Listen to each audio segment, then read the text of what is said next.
You can do the writing practice also, which I followed after my prelims. So I did lot of writing practice, some test series I joined, and I got my papers corrected from them. So this is very useful because it gives you exact idea to which areas you are lacking in that particular optional. So you can focus on that, and your mind is also tuned for that similar type of question. If you are during writing practice, if you have written any particular question and if similar lines questions are asked, then it is always it boosts up our confidence during a writing examination. But that's up to the candidate, up to what level his preparation is there after prelims.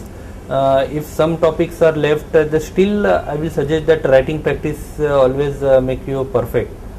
Then in general studies, you can divide the general studies with subdivision like history, geography, general science, statistics, international affairs, social issues, like those things, and you can focus on individual things in order to in which areas you are more comfortable and in which areas you will fetch more marks.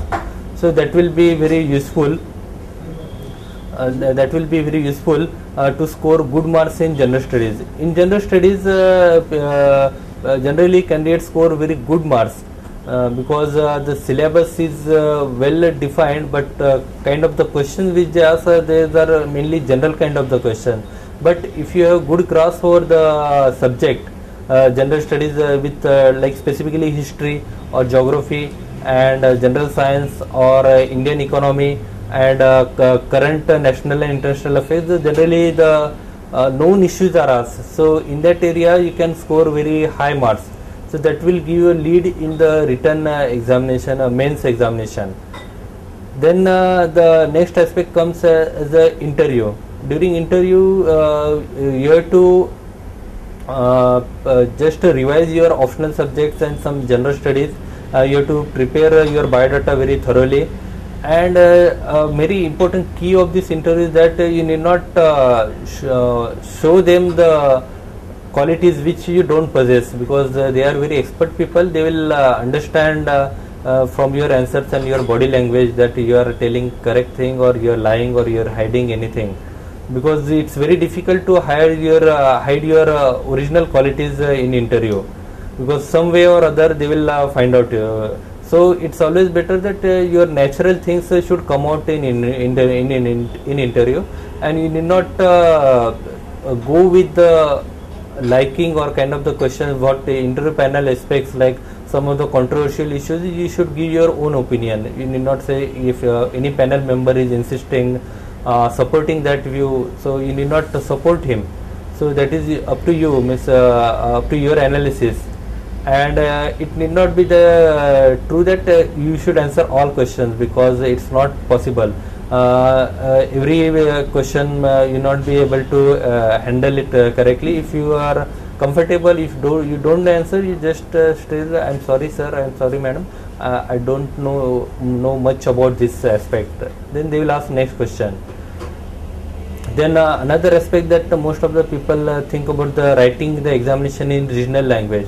So if you are comfortable with regional language, you can go in that regional language, because you might be comfortable with the study material available, or you might be thinking about the interview in regional language or essay in English regional language. So if you are comfortable, you can go in it. There is no point in trying with English or other language for the mains, because attempts are very precious, and you cannot waste your years of studies. Wherever you are comfortable, whichever optional or whichever regional language or whichever medium of language, so you can go for it.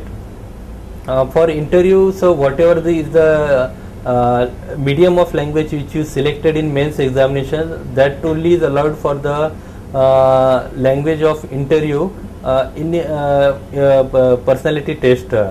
So you have to be very selective in that. But still, if you are writing in a Hindi medium or a Tamil medium in mains, so you are free to appear for interview in those language. But still, there is the option that during interview they will ask you to you are allowed to answer in English or Hindi.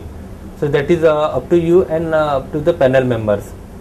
Then after interview, basically all your interview marks and written marks are means add up, and the final list is prepared. So in most of the cases, the interview marks are generally average marks are given, and some extraordinary persons get very good interview marks. So written marks is the key for a final selection, that will decide our ranking. But interview also matters, because interview can get you selected, and it is a process of final elimination also.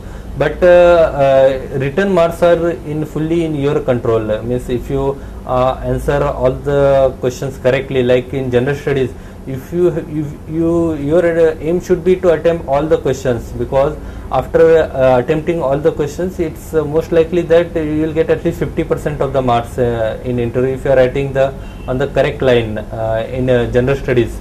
So in every optional and GS, you should attempt a full paper with correct based on the what they are expecting in the answer. So if you write, then you will score very good marks. But over the period of time, if it seems that in written we are getting very low marks nowadays, cutoff level is reducing. So you have to be very good in written marks, written examination. So after all this process, after final result, based on your ranking and availability of vacancies, you will be allotted different services and different cadres. Now for this IAS and IPS cadre preference system is there. You can choose, or you can rank your different cadres, 24 cadres, different states, and that issue is not there, that you will be allotted any cadre. So you need not worry about the, like most of the people before starting preparing, they start worrying about the how will be interview, will I be able to speak or not. You need not worry about that. The present phase, that you should first concentrate on prelims, then mains, then interview. This all the subsequent phases you will be automatically equipped. So in future, most of the people think what cadre I will get before appearing for prelims. So there is no point in thinking in that very long term. Presently we have to clear first prelims, then mains, then interview, then automatically success will come to you. So you have to be very confident about yourself, whatever efforts which you are putting, whatever hard work, and you have to fulfill your own aspirations, your parents' aspirations. So in that way, if you think that you can, then I think you will be able to make into civil services, and all services are good. So you should not go with the bias that I should only get this service. Most of successful candidates, they give only IAS, IPS, IFS and IRS, IT and customs, and most of the options they don't give, and finally they land up in very unexpected services, because as per you, that is up to the discretion of DOPT. Based on their discretion, they give the service based on some certain criteria. So you should give equal justice to all services, because nobody is superior or inferior, because everybody has come through the same examination. Only that few number of marks that creates the finally ranking and services. So even single mark is important in final ranking and getting in the services. So all services are good, and you should give respect to all services, and you have to only work hard for this examination. So that's the mantra. Yeah, thank you.